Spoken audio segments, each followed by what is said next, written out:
On to the second half we go as Game 4 is upon us. We have Boom Esports against Berjaya Dragons, two teams from the non-previous LMS regions. But before we get into more of the action, first we have to thank our sponsors, CTBC Bank, China Airlines, and Chunghwa Telecom. Thank you for your support and the continued operation of the PCS. Now, these two teams, I think, have gone through a lot of changes, especially on Boom Esports' side, as they introduced two new junglers in Holo and Alex, as their original jungler, Epic, does leave for impunity. Yeah, bringing in some legacy names here, as Epic does depart the roster. Holo was jungling for Hong Kong Attitude last year, and Alex also a name that has traveled both PCS and LPL and has been to Worlds. So I'm a little bit surprised that they haven't started Alex here, and I actually had a fun fact for Alex, but I'll save it for when he does get the start in the future. But, you know, Holo, also a man that has traveled a lot when it comes to positions on the Rift. He's played support, he's played AD carry, and he's played jungle. Yeah, we've seen his career date all the way back to the ECS days, trying to earn a spot in the LMS itself. Unfortunately, he would get his chances a little bit later than that, and he did play for Hong Kong Attitude earlier, like you mentioned. Huge Trundle player, so maybe it's his time to shine in this sort of Trundle and Trundle meta as we have here. Berjaya Dragons, running the same roster that we did see earlier. Falia, obviously the new player on the roster right here. We don't even have a cam of him, so I am very curious as what he looks like. It might be not be revealed until a little bit later.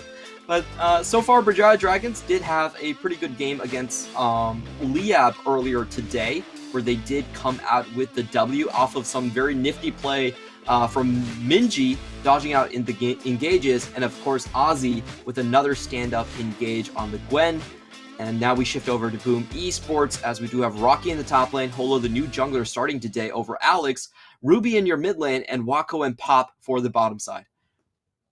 Yeah, and Boom Esports is definitely a roster that is really hard to break down, right? Because they have a lot of talent on this roster. Ruby, very skilled, Holo, and Alex, very strong jungle duo with definitely a lot of upside to bring into the squad.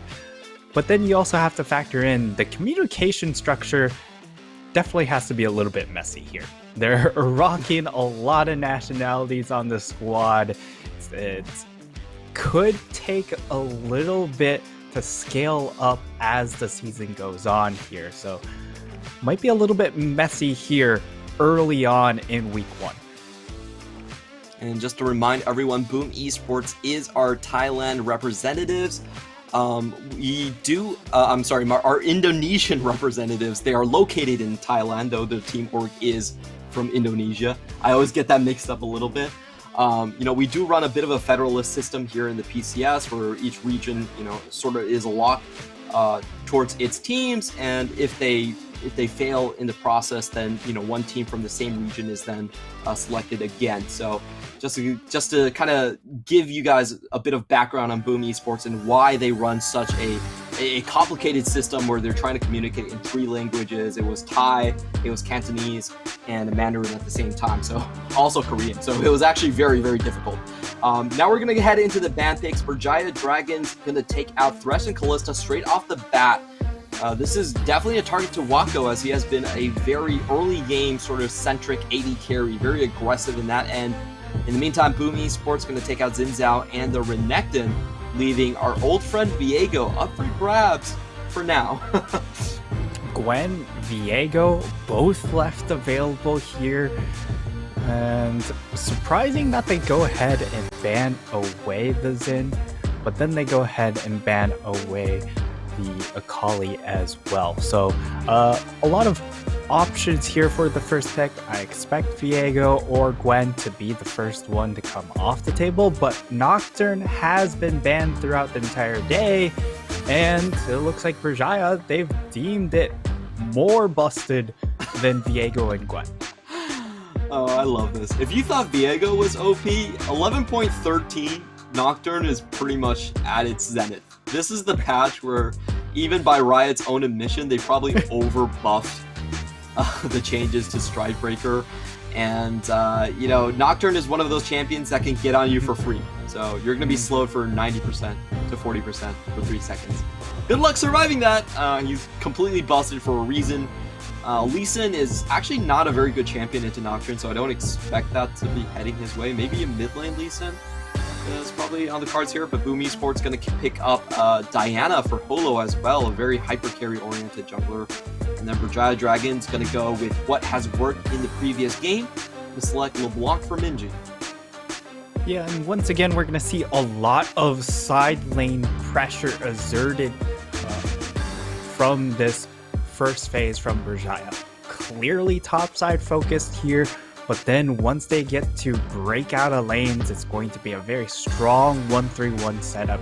And that just means we're looking at some sort of weak side bot lane that can also really wave clear. And I like the fact that Boom, they've gone ahead, banned away the Varus, and also taken away the Ezreal from K2, which have been really his prominent 2 champions when he's played AD carry. Yeah, very interesting bans here. I'm kind of surprised that they're focusing so heavily on AD carries that can't play with the front line, I guess. You know, they just don't want K2 to have something safe, which is, it's kind of interesting. I think they're taking away the completeness of Berjaya's composition, but I'm pretty sure Berjaya is fine playing something else. Like, they could just slam a Xayah here and still be fine.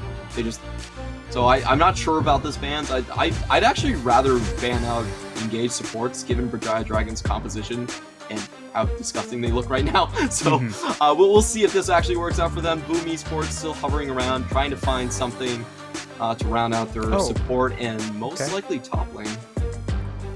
So Boom, they've gone ahead and locked in the Leona here. I was half expecting more of a, hey, they've got so much kind of engage power. Let's see if we can weave in some disengage for our squad, but they just opt to fight fire with fire. If Berjaya is going to be setting up these side lanes, it does make sense that you want to try and just go ahead, pull the trigger onto the remaining members sitting in mid lane to force a fight. And Leona could be the answer in that regard, but Berjaya, they just go ahead, answer back with the Braum. So packing in that disengage, and if they go for Xayah, that's even more disengage power. And it's just so hard to break this comp from Berjaya. Yeah, it definitely is. I don't really like Boom Esports' ban phase. I feel like their second ban phase was, I felt like it was pointless. Like, it really didn't do anything. Berjaya Dragons is clearly just going to play topside anyway. So Boom Esports, now they do have to figure out something to select. They're going to run Lee Sin into Nocturne. Feels kind of gnarly if you ask me. It's going to be the Vladimir mid. Okay. That's an interesting one. Yeah, I remember when Ruby played in LPL, he it might have just been kind of the meta at the time, but he did play a decent amount of Vladimir from what I recall. But Rocky taking this Lee Sin into the Nocturne, I also do not like this pick because, again, remember the wave clear on Lee Sin has been taken down a little bit. But Berjaya opting for the last minute swap to put Viego up in the top side, which I also think is just fine. And you're just allowing then for the Nocturne just farm up and then attack these side lanes. It still doesn't change a whole lot from what the side of Berjaya want to do. Really interesting here. Nocturne still pretty strong in the jungle as well. Just basically anything that can use Strikebreaker is pretty powerful this patch. And then you have Viego that does have that winning matchup against Lee Sin as well. So Berjaya Dragons have a lot of power picks and tools to play with. Boom Esports, I feel like this composition it's wombo combo focused, but there really isn't that much crowd control to keep Berjaya members in one place. Like, you better have the best Moonfalls of your life if you want Moonfall into Hemoplague to be your combo. That just seems so difficult to execute on Boom Esports side. I don't know. I feel like this is a very strong draft win for Berjaya coming into this one.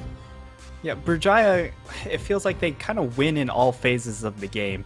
They've got the laning with LeBlanc into Vladimir. Yes, the LeBlanc doesn't necessarily hard punish the Vladimir, but because of the power curves on Boom Esports, they want, what, 3 items? By that point in the game, Berjaya just might have an absurd lead and just easily run away with it. Yeah, that's definitely the vibe I'm getting from this draft so far. That being said, we do have to remind everyone, Boom Esports were the 5th place team in spring, while Berjaya Dragons were the 7th place. So in terms of raw player skill, in terms of their talent, Boom should expectedly have a bit of an edge. Let's see if they can pilot a much more difficult composition by our judgment anyway. And here on the Rift we go, as we are going to get a pretty standard 5-man split so far. No shenanigans as we pan around the Rift. That's pretty nice work by our producers right there. Really nice, pretty camera work coming in, and it again will be that 5-man outline coming in from both squads here. Although we do get a bit of a deep ward, of course you can get that coming in from a LeBlanc being able to jump over walls. So that's really nice there. So they will be able to start out or spot out where Hollow will start, and I feel like a lot of this game is going to look a little bit similar, at least from Boom Esports win conditions, to what we had in the previous game, where it's all about this Diana pick. What this Diana can do in the early game to set herself up for success once she hits that first item. And we see Ozzy already setting up for a bit of a cheese here. Knows that they are going to start with Leash on the top side because of the ward. He's just going to ambush Rocky as he comes up to his own lane. 2 hits there already. Does get the bone plating taken away from him, but does win the damage trade here. And Pop goes in directly for the Braum. This is going to be a very good trade. Ignite goes down. Flash Force already. And a strong win from Boom Esports. I love how they did that, Braum against tower Leona, shot, though. Early levels. Ooh. Yeah, Wako falling down to sub 200 HP, but is going to heal up with the potion being used. Yeah, pretty much all potions gone in this lane, but Pop, he gets the advantage over Felia, and Felia just really takes a bad trade walking up to the minions, and it looks like him and K2 not quite on the same page, as you definitely don't expect a Braum level 1 to go as poorly as it did right there. Yeah, I felt like they got his Guardians before that trade for some reason. It was just like Aftershock straight onto him. So typically in those trades where it's frontline versus frontline, you do see the Leona come out ahead just because of her W, but that was a level 1 trade. So that's still pretty ridiculous. I think definitely Keystone runes were involved in that one. And we do see a very aggressive build from Minji here, not opting for the Dark Seal or the Doran's Ring, just going straight for Corrupting Potion. And this is the matchup that we were talking about top lane. Viego is very favored in this matchup. You have a ton of range on Lee Sin early. You have great sustain, even on 11.13. And this is kind of what you expect. Yeah, and it's even worse because Lee Sin can't just press E onto the wave and destroy the minion wave anymore. And because of the nerfs onto his E, he actually gets so much damage taken off of rank 5 that he's going to be stuck trying to fight this Viego pretty much the entire game. That's not the position you want when you are playing this Lee Sin. So he'll look to try and break out of lanes and make plays early on. We'll see how well that turns out though. We saw some cheeky trading there coming in from Holo. Does get the camp before the steal can come in from the side of K2 and Philia. And in the meantime, Ruby actually doing pretty well in this lane. He's still holding onto his teleport. He is able to get a CS lead. And maybe that is the shining spot for Boom Esports. Just to talk about their hyper carry on Boom Esports, Ruby does carry most of the damage on this team. He used to be basically a Victor one-trick. And one of the biggest questions for Boom Esports is, can they actually play in a meta where mages are not the mainstay in mid lane? Because Ruby is definitely 100% a mage player. He's much more a Azir, Victor, Orianna, that type of thing, rather than the current mid lane roster that features tons of LeBlancs, tons of Viegos, Lee Sins, and Nocturnes. Yeah.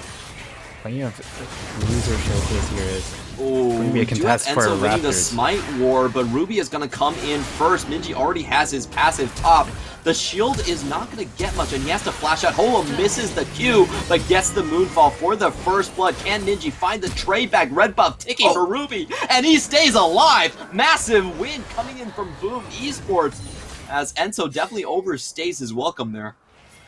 Yeah, and they don't find the trade back. They aren't able to get the kill onto Ruby to even up that trade, and because both mid laners are going to have teleport, it's really no loss for either of these mid laners when it comes to CS and EXP. So that means it's just an all-around win for Boom. And it's really just a weird invade coming in from Enzo, going for that Raptor camp and knowing that Minji's nowhere close by. So Ruby gets the first roam. He's going to be able to collapse, gets to slow down, and yes, they do have to burn flashes here, but it's well worth the trade. Yeah, that was, in theory, he thought that LeBlanc would have the advantage over Vladimir, but we have a fight coming up right after this. Filial's gonna fall down. Holo gets another kill. Ruby, with the teleport extra movement speed, is able to corner the rest of Berjaya members, and Minji is now the lone member trying to run away from everything. Double kill to Wako, and that was a 1-for-2 trade in the bottom side. Boom Esports, once again, coming up huge here. Actually, a 1-for-3. I think Elliot actually died there as well, so very, very well done on Boom Esports side. Oh, what a wild turn of events there. We come from a really poor invade, and all of a sudden we just come straight into a bloodbath. We're going to see the replay here. We just run straight at him in this bottom side, but then the turn is just there. The teleport from Ruby, instead of the I believe Minji teleported into mid lane. It means that Ruby, he's able to respond in a really perfect manner, and the turn is there. They get so much gold. Lako's in a brilliant spot here. 2-0-1, really setting himself up. And I mean, we talk about how good this Berjaya composition is, but if Boom Esports are able to just accumulate a really fat lead in gold, I mean, it doesn't matter how good your comp is.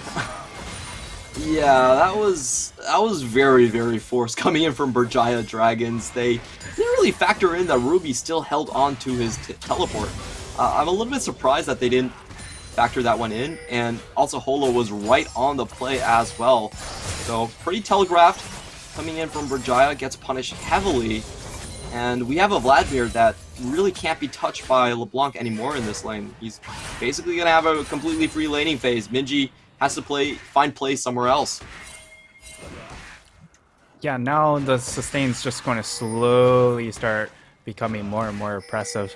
So Minji, he's just looking to really use all his mana, shove out the wave, and hope that he has enough mana sustain in the Corrupting Potion that he's then able to make a follow-up move into one of these side lanes. So Minji's going to have to just be forced to constantly make roams around the map, make plays, see if he's able to get advantages outside of mid lane, but they're trying to make a play top. Oh, Berjaya Dragons going directly in. Moonfall plus Hemo play comes down, but they can't prevent the damage from popping Holo instantly. Rocky's they here. know that Diana doesn't have flash. Rocky gets the short end of the stick right there and just falls directly to Viego once again. The Prince of Darkness is showing us why he is such a coveted pick here on 11.13. And that was a little bit unfortunate from Rocky. It's very difficult to discern what abilities Viego has at any given moment, and you just see the full combo coming in from Viego to finish Rocky's life.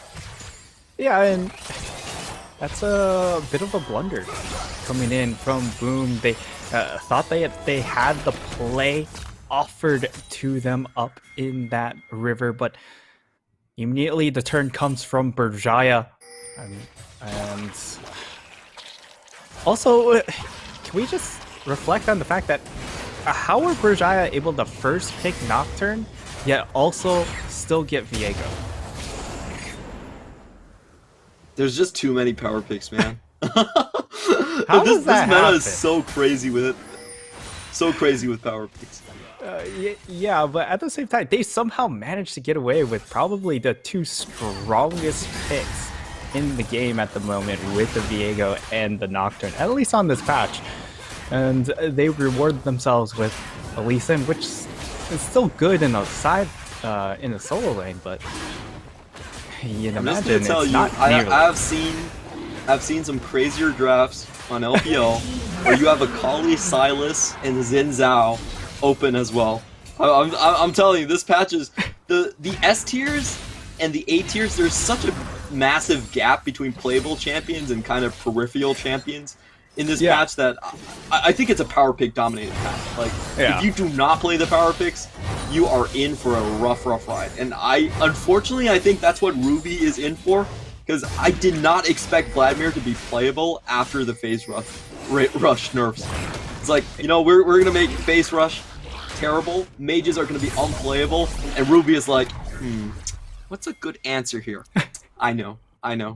It's gonna be electrocute Vladimir. That'll kill him. Like, yeah, I'll go for burst trades. So crazy. And it's like, wait, but you could just play a burst mage. No. We don't do that. Yeah, we have seen Lissandra be more of the answer here. Sometimes Zoe is fine as well. But Vladimir is a Ruby special. Let me tell you this. I don't think you're gonna get Vladimir in any other region. This is Ruby's pick. Yeah, and I mean, it has a decent 1v1, right? But it just feels like the scaling to become relevant for the rest of his team feels like it's going to take a little bit too long. Of course, I mean, Ruby could just be a different breed of Vladimir, and we just see an insane power coming in mid-game. And I mean, right now, 900 gold lead for Boom Esports. They're relatively happy, but I feel like it's not enough to make up for the compositional difference that we're going to need them to up the tempo. Yeah, I definitely think that Boom Esports, you know, they're still ahead. Let's say that, but is it enough to actually withstand the onslaught that is about to come through? Paranoia goes in, Glacial Fissure does catch two, and we have the Moonfall to no avail right here. Pop is about to drop as the ultimate does find him. Rocky plus Ruby both coming in from the backside though, and they do find Nocturne on the return kill. Rocky dead now as Ozzy is able to get multiple resets, flies out once more, Heartseeker's out, and that was I don't even know how many gap closures that was, but Viego does Viego things, and they do get I think it was a win here. Berjaya Dragon coming out with one extra kill in that exchange, while also burning 2 teleports. Yeah, they go 3 for 2 there. Everyone burning their teleport here. We're going to see the replay. We get the double teleport straight onto that ward coming in from Berjaya, and then we immediately see the double teleport response from the side of Boom, but it's just a little bit too late. Communication not quite there fast enough, and while they are able to find 1 kill to answer back, they find 2 technically, but the teleport only really grants 1, so they find something, but it's not enough, as it will be Berjaya winning out on that trade. They get plates in the mid lane as well, right before plates expire. So what a massive win for Berjaya, being able to funnel more gold into this LeBlanc. Yeah, the LeBlanc Viego kills are bit concerning to say the least. Yeah. I think they would feel a lot safer if Xayah picked up most of those kills there, but it is a pretty decent gold distribution for Berjaya Dragons. Allows their main carries, their burstiest members to get most of the gold here. And Boom Esports, I do think they have a late game angle to this game. Yep. Like if you think about Ezreal, think about Vladimir, they're definitely very difficult champions to nail down, even for assassins on this patch, but the mid game's gonna be rough. Like, don't let the gold lead fool you for Boom Esports right now. The next couple of fights is gonna be very, very difficult to maneuver. I think Berjaya Dragons definitely has the leg up where if they land one crowd control, they have a much easier time just bursting down targets at this point. Yeah, for Boom Esports, like, their composition is really good, scaling, especially into that late game. However, as you mentioned, this mid game is incredibly rough. So for Boom, it's about mitigating, and this could be a way to do it. Oh, Rocky gets the kickback into the turret shot, but unable to finish it off as we have Viego once again using that Heartseeker to get out of range. Rocky actually had to burn a flash for that one, so she ends up a little bit in the favor of Berjaya here. And we do see Boom Esports taking this time to get themselves a Drake. Ocean Drake actually really helpful to someone like the Vladimir here. And that's actually a really massive pickup here coming in from Boom, and the fact that they're able to secure 2 dragons, it gives them more room to scale. And you know, the scaling dream might come to fruition, Clement. You're looking at a Vladimir that has a lot of room to be able to hit 30 minutes comfortably, get those 3 items, and an Ezreal that already is also ahead, being able to consistently scale up as well. So the dream's not dead for Boom Esports, and now all of a sudden Berjaya, they have to find ways to force Boom Esports into bad situations. Well, I will tell you this, if Boom Esports wins, we're going to see some of the best Vladimir play in team fights that we have witnessed for a long time. Because Ruby does not have Night Harvester, no sustained movement speed, he does not have Phase Rush, and he does not have Ghost. So, unless he just pops out of a brush and kills someone instantly, I have such a hard time seeing Ruby actually getting that much damage off in a team fight, but maybe he can make it work. Maybe. Yeah, I mean, it really just comes down to how good is his flank, right? Yeah. He has a teleport. His teleport flanks have to be on point. And we've already seen very varying success when it comes to teleport. But here's the engage. Evo play goes down onto 4 members. Moon Call is massive, and they wipe the enemy team. Berjaya Dragons could play for pick, but they went headstrong into Boom Esports, and Boom Esports just all clicked the R button at the same time. And down goes Berjaya. I guess you don't need any movement speed when the enemy team all jumps at you like that. You don't need move speed if they all offer themselves on a silver platter straight into your combo. Today I learned. But an excellent team fight for the side of Boom. We're going to see the replay here as Nocturne decides it's time to go. And along with LeBlanc, LeBlanc gets CC'd, has no way to distort back to her original spot, and K2's like, where'd my team go? I don't understand that. That was... did not Berjaya much Dragon of not team see fight the entire team? I'm pretty sure Berjaya Dragons had full vision of the entire team of Boom Esports. It wasn't like Boom Esports or like concealing their members. They were all there. So I don't know. I feel like Berjaya played a pick, played a 5v5 the way they should have played a pick. So yeah, I was kind of a freebie for Boom Esports. Yeah, that was definitely Boom Esports gifted that team fight, and with that gift is, I mean, a very generous gift by all means. They're in position to secure themselves a third dragon because now they have a gold lead. All of a sudden, Minji, he's going to take a lot of damage as well. He can't be there. Oh, well, actually, he has teleport, so he can be here for this dragon contest. But do you really want to do so when all those team fighting tools are now online for Boom? Yeah, I don't think he can really contest here. We're going to see Boom Esports continuing to use Ruby in a side lane. Love this play for them, and the best takeaway lesson from today's game so far in the PCS is whoever can command a 1-3-1 usually commands the game. And we are seeing that 1-3-1 coming out from Boom Esports a lot stronger than compared to Berjaya Dragons. Berjaya, they have such a good pick comp. They have one of the best skirmish comps. They have, in terms of the meta, all the tier S champions. But they just didn't play them the way they were supposed to be played. Yeah, it's unfortunate to see coming in from Berjaya, who had a really good showing in the first game, right? Game number 2 of the day. Yes, Liab had a great early game, but Berjaya really executed on the 1-3-1 composition to really perfection. This time around, all of a sudden, they're making these strange mistakes here. Knowing still that they have a 1-3-1, they're opting for unfavorable 1-3-1 situations.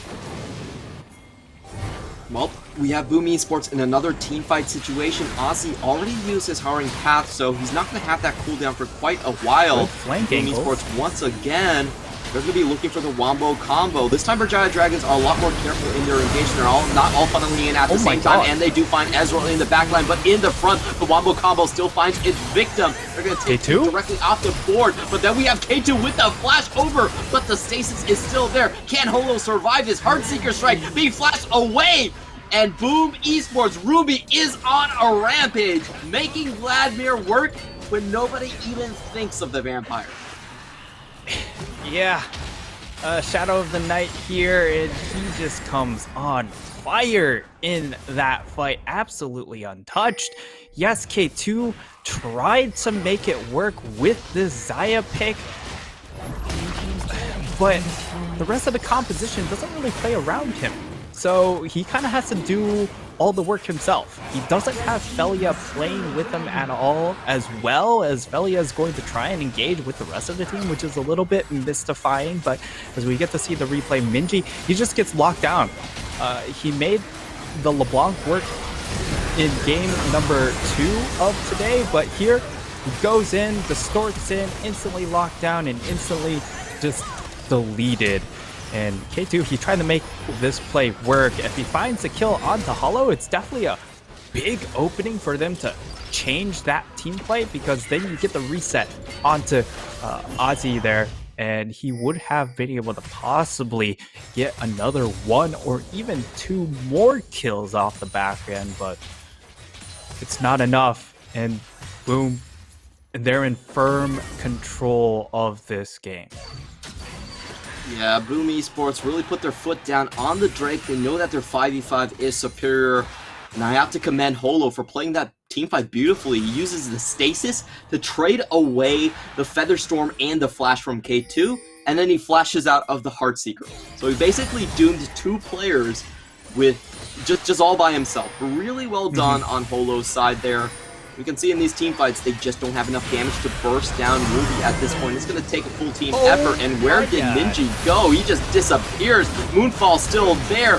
Fleeing from the scene is the Vladimir. He finally gets taken out by Ozzy with the Heartseeker. But can Ozzy actually find more time? Tries to get away with the Sanguine Pool. He's going to get pulled back by Wako. And that's going to be an open Baron for Boom Esports. Boom Esports wins this fight with Lee Sin split pushing on the bottom side, not even in the scene. Rocky's just chilling out, just saying, hey, what are you guys up to up top side? Oh, you guys fighting? Well, I've got minions to kill, so good luck, friends. And you know what? They just say, hey, you don't even need this Lee Sin here. And my word, they absolutely obliterated Minji right here. Boy, that was a magic trick if I've ever seen one. Then the collapse comes. Yes, they're able to delete Ruby, but unfortunately they don't have enough damage left on the remaining members to be able to then find another kill. So K2 not quite there for the fight as well. He's a big portion of their team fight damage. They cannot fight without him. Yeah, K2 didn't really manage to rotate up there either, so it was a straight 4v4 with Boom Esports walking away with a lot more here. Now they're looking at a 10k advantage. Gonna straight push onto the inhibitor tower, get that in an instant. Nexus is on the itinerary here. Berjaya Dragons, they are pushed so far into their base, they don't really have a chance to use those pick tools that they have drafted so heavily for their roster. A bit of a shame here that we don't really get to see these S-tier picks in action at all. Yeah, Berjaya not able to wield. You know, sometimes they say, with great power comes great responsibility. Berjaya, they're a little bit irresponsible, and Ruby's here to really punish them for it. Yeah, Ruby's gonna take the 1v2 and die instantly. Okay. That was also a very Ruby thing to do. We have seen this from him in the last split. K2 trying to stay alive against Holo.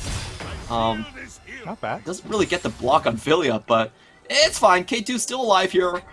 And I want to say that this is unsurprising. I want to say this is surprising, but that was actually the most surprising thing. So this is kind of what Boom Esports has been known for. They have these really clean early games. Their players are super talented, but they have been a little bit of an underperformer when it comes to the standings, when it comes to their playoff performances. And this is kind of a big reason why. Ruby does have those hiccups late game where he just kind of has this I think I can mentality. Yeah, sometimes you get to the stage in the game where all you want to do is not have hero League of Legends, and that was definitely an attempt at hero play right then and there. They don't lose too much off of it, given the fact that, well, Dragon wasn't up, so he's going to spawn in time for that. So it's not going to be too costly, and he's probably just looking for a teleport angle. He's looking for someone to overextend, and then he just gets the teleport flank. And at least that's what his positioning is, being able to use that home guard buff from base. Paranoia's gonna come down. Can he steal the? Oh, he gets the Infernal! He denies the soul, and Ruby finds himself in another 1v2. Ruby, what are you doing? No! Oh, I'm my getting deja lord. vu from this game. Oh my god, is this Boom Esports playoff? It feels like playoff Boom Esports. Boom Esports living up to the name here. They've gone a little bit boom here, coming into the later portions of this mid game. And that said, big credit goes out to Enzo to be able to find that steal. That's a critical steal. If they lose the soul right then and there, that game's pretty much done. They don't have the durability to really withstand their Inferno Soul. And that teleport angle from Ruby, I don't think we talk about those.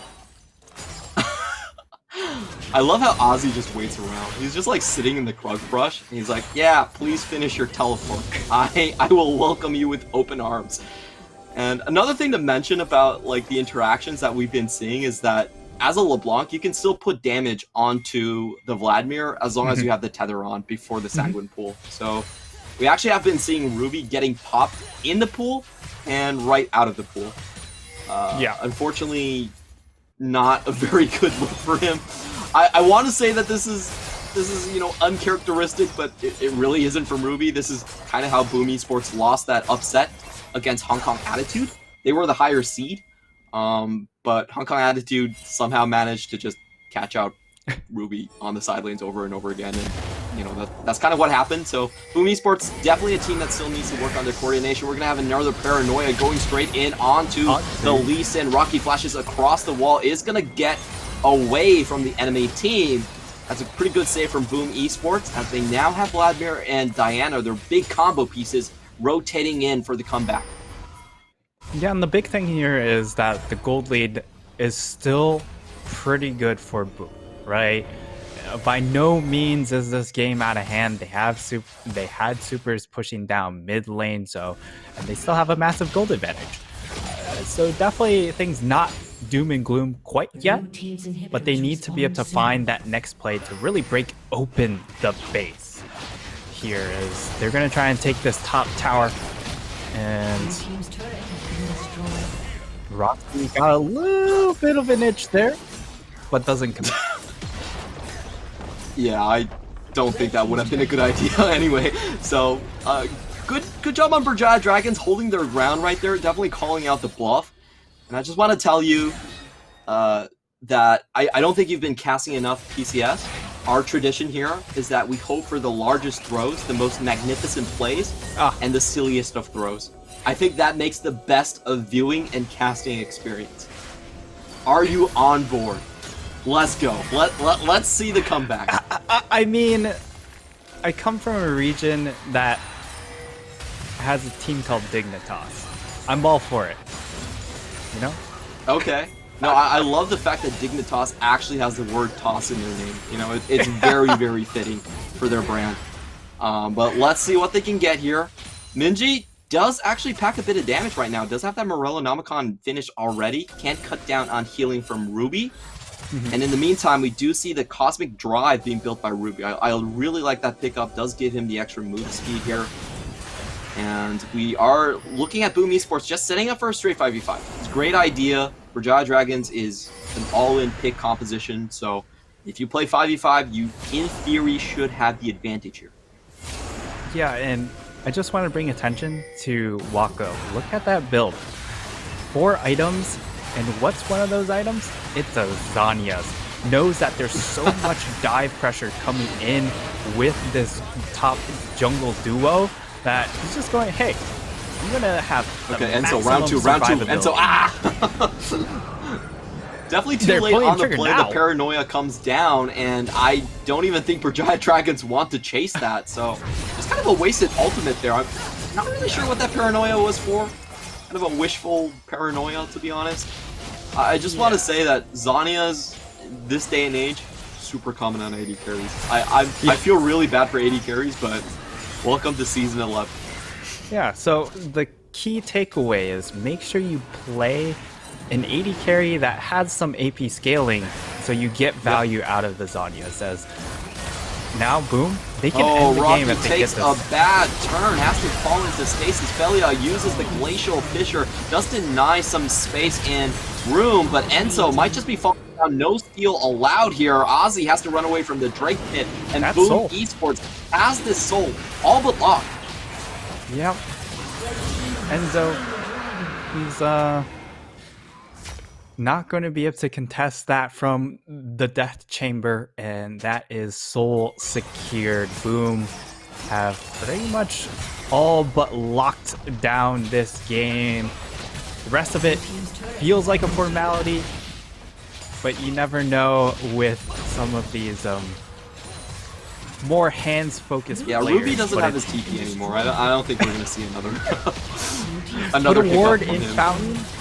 Let's see him TP in there. Let's do it.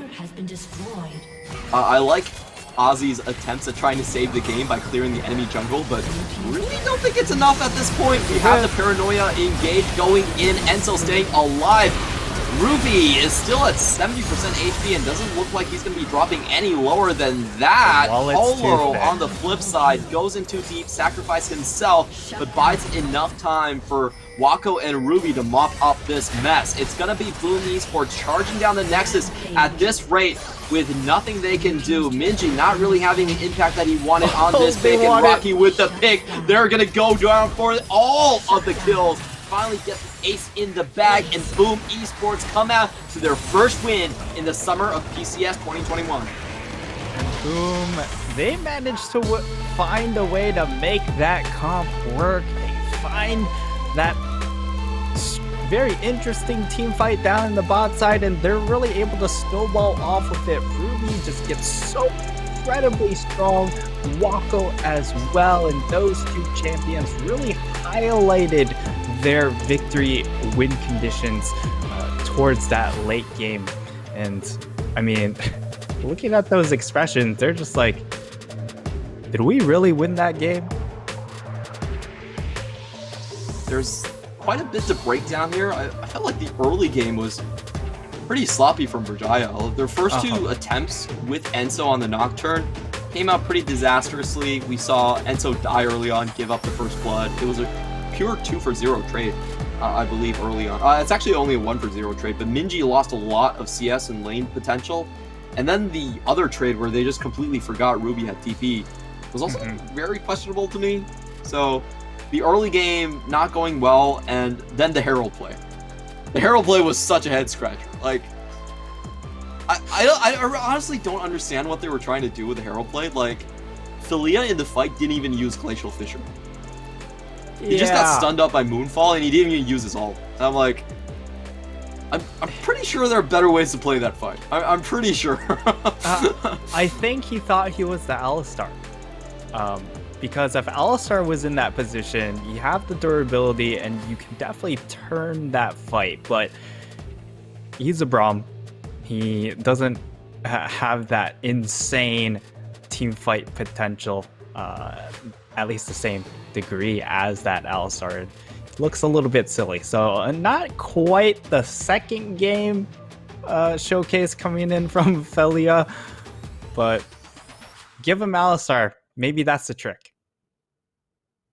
Yeah, maybe Alistar is going to be his go-to in the future right here. Boom Esports, how would you rate this game for them? Like, I feel like I see a couple worrying signs. Definitely Ruby's champion pool questions is still looming, and Ruby's late game split push is also looming. Yeah. But for the rest of it, their team fight, I think outside of their champion picks and outside of their drafting and like obvious mistakes, actually pretty clean. Yeah, I think this really highlighted what we expect from Boom Esports, right? Great hands, great mechanical play, maybe some oddball like counter pick options, but the talent's there. It's about really bringing it all onto the Rift, and we saw the downsides to their team, right? They still have some of those communication issues. They have Ruby hiccups in there. So I think this is just one of the identities from this team, and it's just a matter of, do they get enough advantages to overcome some of those hiccups? All right, we are going to go through all 10 teams of the PCS in one day alone. So at the end of the day, I'm going to ask you for your preliminary predictions on the ranking at the end of the split. I feel like one day is a pretty good enough sample size for us to make those judgments. Yeah, definitely. Yeah, definitely, 100%. Just taking a look at the charts right here, we do have Boom Esports with all Drakes, much more damage on the mid lane, and if I'd had to guess, I think that... Okay, I'm actually not sure anymore. I wanted to give the MVP straight to Ruby, but I'm actually not sure anymore. It is going to be Holo with the MVP here. 7-3 and 14 with 84% kill participation. Really well done on his end. And also that damage to gold ratio is pretty disgusting. Wait a minute, he had 4,600 gold over Enso? Okay, that's pretty interesting. Half of the gold lead up was basically on himself. I will have to say the Nocturne didn't get to do a whole lot that game, and some of his ults were a little curious, to say the least. Yeah, definitely didn't feel like the Stridebreaker meta at all. Like, yeah, I expected a little bit more out of Stridebreaker, but well, that's gonna be all for our fourth game of the day. Berjaya Dragons is going to split the day 1 win, 1 loss, and Boom Esports finds their first win. Next up, we are going to be heading over to a battle between Singapore and another Taiwan team in Alpha Esports coming up right after this break.